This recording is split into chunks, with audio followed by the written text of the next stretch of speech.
matung amana taodanaba gi khong ani makta nongmei kaplamle ai makha taba kaigumba ina sidagi ahumlak suba tawrokpa taragadi party na ibu hatkane habido yai sana yadana ai iral lawjage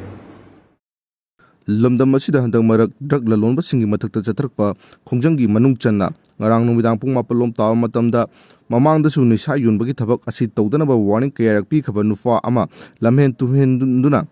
Yawoloising warning bu thawoi uisitabagi matagum drug yonbagi thabak chathaduna lakpadagi makhong animakta masana maran nyajana nongmei maru amamam kaplamle tawdok asingrang numidang pung mapalom tarakpada Lilong PS ki manung chanba ngalo idi lambigi mafam amada hata gola fatidagi MD Abdul Salam sahi kunthraga tarup apokpa MD ito kowa naha asi sakhangdaba singna makhong animakta khubomda nongmei maru amamam kapsilaga thamlambane hari soklaba adun Salam Lilonggi nur hospital da pukatuna laikhatna khre amadi mahaki waron sing hospital yoro matungda police ki mamangda thamkhre hari isana iralgi matungina party na pibiramba sairagni paisagi natte nisagi ni aina nisayo lubaini mamangda su party na ibu warakhrabani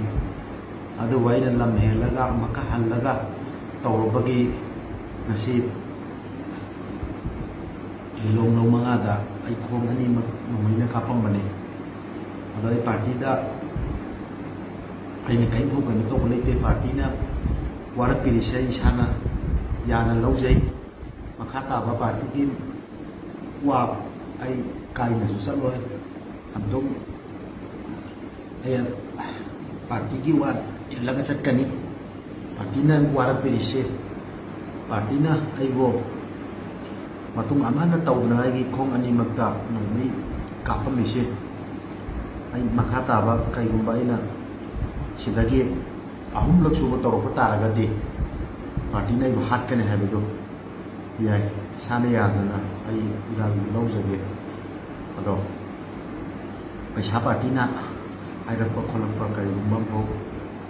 ingonda laite